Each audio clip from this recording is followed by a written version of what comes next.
Hey, it's Dr. Brenda at Revitalize Physical Therapy. We're going to talk all about pelvic wands. So this is from a company called Intimate Rose, and you can use either end.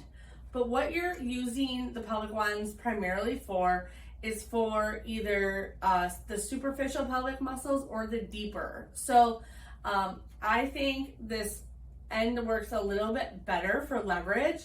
But how you're going to use it is you're basically going to insert into the vagina. If you're working the superficial muscles, so say you had some tearing with childbirth and you're having some pain here at the opening with intercourse, or just it feels very tight through the opening, you're gonna work these superficial muscles. So you're basically inserting, and then you can work like a clock face. So you can go 9 o'clock, 8, 7, 6, and all the way around. So you want to do the whole lower half of the clock. Then to work the deeper muscles, you're still going to go through the vagina, in all the way deeper here to about the curve.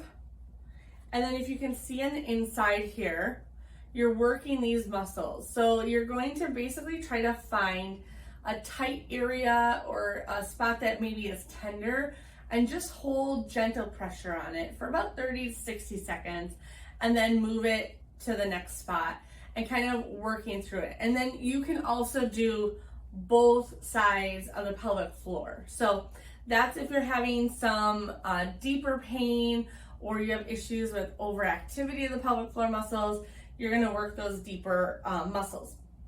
If that's too hard, you can use the smaller end here. Or if this is just a little too much pressure for you, then try this smaller end. And I always tell people you can do this laying down is kind of the easiest way to work that muscle. So try it out and let us know what you think in the comments.